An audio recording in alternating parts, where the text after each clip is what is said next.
அன்பு உறவுகளுக்கு அன்பான வணக்கம். படித்ததில் பிடித்தது கதைகள் மூலம் உங்களோடு இணைவது நிர்மலா சிவகுமார். குளிப்பதற்காக பாத்ரூமுக்குள் வாணி நுழைந்த அடுத்த நிமிடம் செல்போன் சினுங்க ஆரம்பித்தது. கதவை திறந்து கொண்டு வெளியே வருவதற்குள் நின்றுவிட்டது. அவசரமாய் குளிக்க ஆரம்பித்த சற்று நேரத்தில் லேண்ட்லைன் அலறியது. அவராகத்தான் இருக்கும். செல்போனை எடுக்கவில்லை என்றதும் லேண்ட்லைனில் யாருடனாவது பேசிக்கிட்டு இருக்காளோ என செக் பண்ணியிருப்பார். யோசித்தவாறே குளித்து முடித்து உடை மாற்றும் போது மீண்டும் அழைத்தான் நிதின். ஃபோனை கூட எடுக்காம என்ன பண்ணிக்கிட்டு இருந்த? குளிச்சுக்கிட்டு இருந்தேங்க. இப்போ அங்கே மணி என்ன? 11. இப்போ தான் குளிக்கிறியா? பேச்சை மாற்ற எண்ணியவள் சாப்பிட்டீங்களா என்றாள். ஆச்சு, சப்பாத்தி. தினமும் ரொட்டி சப்பாத்தின்னு சாப்பிட்டு போர் அடிச்சிருச்சு எனக்கு. என் சமையல் அருமை தெரியணும்ல. ஒரு சில நொடி மௌனத்திற்கு பிறகு அடுத்த வீட்டு ரவி இன்னைக்கு எந்த ஷிஃப்ட் போகிறான் என்றான். ரவி ஷிஃப்டில் வேலைக்கு போவதால் இப்போ வீட்டில் இருப்பானோ, அதனால்தான் வாணி ஃபோனை எடுக்கலையோ என்று அடுத்த சந்தேகம். தெரியலைங்க, அவங்க வீட்டில் யாரையும் இன்னைக்கு நான் பார்க்கல. அவன் உன்னை பார்க்குற பார்வையே சரியில்லை. ஜாக்கிரதை ஆயிருன்னு சொல்ல வந்தேன். வீட்டை பூட்டிட்டேல்ல? ஃப்ளைட் 8 மணிக்கு வந்துருச்சுன்னா டின்னர் சாப்பிட வந்துடுவேன்னு நினைக்கிறேன். அவன் பேசி முடித்ததும் அலுப்புடன் நாற்காலியில் சாய்ந்தாள். திருமணமாகி 2 வருடம் ஆகிறது. ஒருவேளை குழந்தை வந்திருந்தால் இவ்வளவு தூரம் சந்தேகப்பட மாட்டானோ என்னவோ. கடவுள் இன்னும் கண் திறக்கலை. அடிக்கடி தோன்றி மறையும் என்னும் மறுபடி. வேலை விஷயமாக வெளிநாடு அல்லது உள்நாட்டிலேயே எங்காவது ஒரு ஊர் என்று மாதத்திற்கு 10 நாளாவது டூர் போவான் நிதின். அந்த 10 நாளும் அவளுக்கு கொடுமையாக இருக்கும். சமைக்கவே பிடிக்காது. ஒரு ஆளுக்காக சமையல் எண்ண வேண்டியிருக்கு என்று சோம்பேறித்தனம் வந்துவிடும். கண்கள் டிவியை பார்த்து கொண்டிருந்தாலும் மனம் வேற எதையாவது நினைக்கும். எவ்வளவுதான் புலம்புவது? வயதான காலத்தில் அம்மாவை ஏன் கஷ்டப்படுத்த வேண்டும் என்று நிறைய விஷயங்களை வாணி அவர்களிடம் சொல்வதே இல்லை.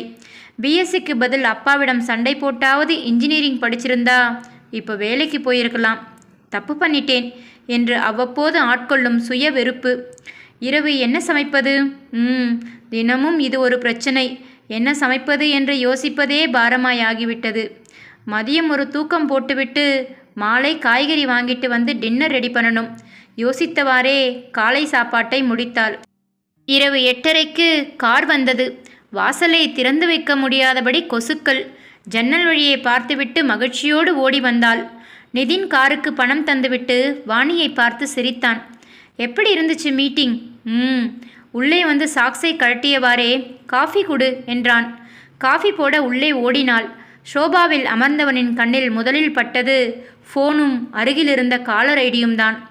மெதுவாய் சென்று காலர் ஐடியை அழுத்தி எங்கிருந்தெல்லாம் ஃபோன் வந்ததென பார்த்தான்.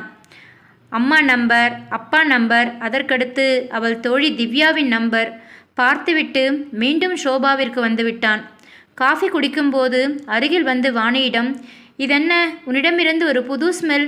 புதுசாக ஸ்ப்ரே எதுவும் வாங்கினியா? நீங்கள் இல்லாமல் என்னைக்குங்க நான் அதெல்லாம் வாங்கியிருக்கேன். குளிச்சுட்டு வாங்க சாப்பிடலாம் என்றாள். குளிக்கப் போகும்போது தான் வாணியின் செல்போன் கண்ணில் பட்டது. கதவை மூடிவிட்டு இன்கமிங் கால்களை ஆராய்ந்தான். ஏதோ ஒரு தெரியாத எண்ணிலிருந்து 2 முறை ஃபோன் வந்துள்ளதே. சந்தேகத்துடனே குளித்தான். சாப்பிட்டு முடிந்ததும் டயர்டாக இருக்கு, படுக்கலாம் என்றான். என்னங்க ஒன்றுமே பேச மாட்டேங்கிறீங்க, என்ன ஆச்சு உங்களுக்கு? படுத்த பிறகு கேட்டான். ஏதோ ஒரு நம்பர்லேருந்து இன்னைக்கு 2 தடவை ஃபோன் வந்திருக்கே, யார் அது? ஐயோ, ஆரம்பிச்சிட்டிங்களா? அது ஏதோ கிளப்லேருந்து ஃபோன் பண்ணி மெம்பர் ஆகுங்கன்னாங்க. அவங்க எதுக்கு 2 தடவை ஃபோன் செய்யணும்? முதல் தடவையே இன்ட்ரெஸ்ட் இல்லைன்னு சொல்லிட்டேன். தெரியாமல் மறுபடியும் ஃபோன் பண்ணிவிட்டு சாரி கேட்டாங்க. இதை என்ன நம்ப சொல்கிறியா? ஐயோ, ஏங்க இப்படி பேசுகிறீங்க? எப்படி புரிய வைக்கிறது? நான் என்ன தப்பாக நடந்துட்டேன்? எதை வச்சு என் மேலே சந்தேகப்படுறீங்க? பேச்சு அழுகையாக மாறியது. நிதின் மௌனமாக படுத்திருந்தான்.